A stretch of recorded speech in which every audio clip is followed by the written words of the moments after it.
Hello and welcome to Lemon Studios, where we talk anything and everything in entertainment. I'm of course Lemon himself, Zeke Lemon, and this is my review of the latest Roland Elmrich disaster film, Moonfall. Okay, so let me be real with y'all. I'm about to dog on this movie, and I mean really dog on it. But I didn't hate it. Okay? There is a lot more negativity in this movie than there is positives. But I still had fun with it. Okay? Let me explain. So, look, disaster films they don't come around that much, which is why I look forward to them. And they just don't make them anymore, really. I mean, not that they ever made them consistently, but like it's always like like a celebration of visual effects, pretty much. That's how you really go into disaster films. It's a celebration of visual effects. Because you see the destruction, you see what they did, and here's a bone I have with disaster films lately. Okay, we've had a couple that have come out since AT&T Stadium was made. As y'all know, I'm a Cowboy fan. I wear Cowboy stuff in my videos all the time. So the fact that we have yet to see AT&T Stadium get destroyed really upsets me. Like it'll upset me to see AT&T Stadium get destroyed. Have me have that feeling. Anyway, that's a conversation for another time. But the visual effects are not good in this movie. It's borderline awful. There's like no texture within it whatsoever. It looks computer animated. It looks like a PS2 cutscene or Xbox, or Halo 1 or 2. Speaking of Halo, they have like a little bit of a cameo in this. That's all I'm gonna say. So, yeah, the visual effects are really bad. The story overall is not that really good.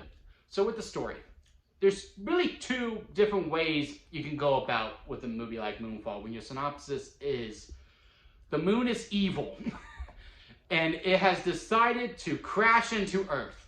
And it's up to the humans to stop the moon. It's human versus rock. There's really two ways you can go about it. One, you go balls to the wall bonkers, you just crank it up to 11, you stay to that tone the whole entire way. Or you go a scientific route with aliens and all that stuff. This movie takes the scientific route and takes itself more seriously than it does comedy. I think this movie would have been more beneficial for it to be more comedy. They did try to be silly with it a couple of times, but it just kind of, it didn't blend well, It was like two different flavors in your chicken, So there's that. Like, there's this scene. Also, there's this whole B plot with Patrick Stewart's. Not Patrick Stewart. Is it Patrick Stewart? Patrick Wilson. It's Patrick Wilson, not Patrick Stewart. Patrick Wilson's son. I don't know the actual character's name. Actually, I know Patrick Wilson's is Brian because they keep saying it like every 5 seconds. It was almost like if we don't say Brian in every other line in this movie, aliens will actually crash down. The moon will actually fall if we don't do this. Okay. That's it, literally. Well, I feel like the writing room was like, we have to say Brian every other line. But besides that, I don't know. This whole B plot with his son. And it's awful. I get it, you want to have like a little storyline to go to where you can just see the destruction of Earth, because that's really why we're here, is to really see the destruction of Earth. But you can just show the destruction of Earth, and you keep the 3 people we actually care about with Patrick Wilson, Halle Berry, and John Bradley in space. You could just done that.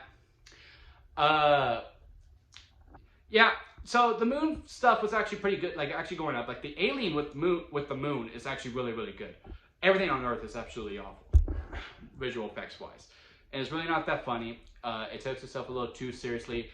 And there comes a point in this movie where, it doesn't cross the second line. And let me explain.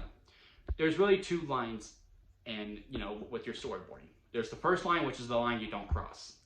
And if you choose to cross that line because, it's completely unbelievable and your audience is just not connected to the story anymore. You cross that line, it's like Fast 9 when they finally went to space. That was the line where we're like, okay, yeah, no, we can't go there with y'all. It's not connectable anymore. We don't connect to these people anymore, pretty much, because they're superheroes. Then there's the other line that you cross where you're like, okay, you have gone so far off the rails that I'm just along for the ride and this is just fun. And it doesn't really quite get there. And yeah, it's during the Halo cameo, pretty much. I'm just like, wow, I'm so like out of it that I just don't care anymore. But overall, again, you know, sometimes a really bad movie just comes along and you can't explain why you like it. Like, you totally get why people would hate it, but you're just like, you know what, I had fun with it. And I think it was the dynamic of the three that I actually cared about. Their dynamic enough was alone for me to actually enjoy the ride pretty much. Everything else is completely awful. But, you know, you don't go to a disaster movie for story. You just go to see carnage and to have fun. And overall, I had fun. So therefore, I enjoyed Moonfall. Have y'all had a chance to see it? Comment below. Let me know. Do y'all think it was a big pile of crap? I totally get why you do. If I had to rank it on the limit scale, it is an expired store-bought lemonade. Not sour to be awful, but expired store-bought. Well, I know there's a lot of bad, but hey, I know some people will like it, including myself, because I did enjoy it. I think I'm going to have a lot more fun when I see this again, and I have some friends with me, and we have some beers, and we just get drunk, and we just make fun of it the whole time. So yeah. Also, you know, while you're here, click that subscribe button. You know, be courteous, subscribe to me, and also like this video. And that'll be it for me, guys. And I'll see you here next time at Lemon Studios.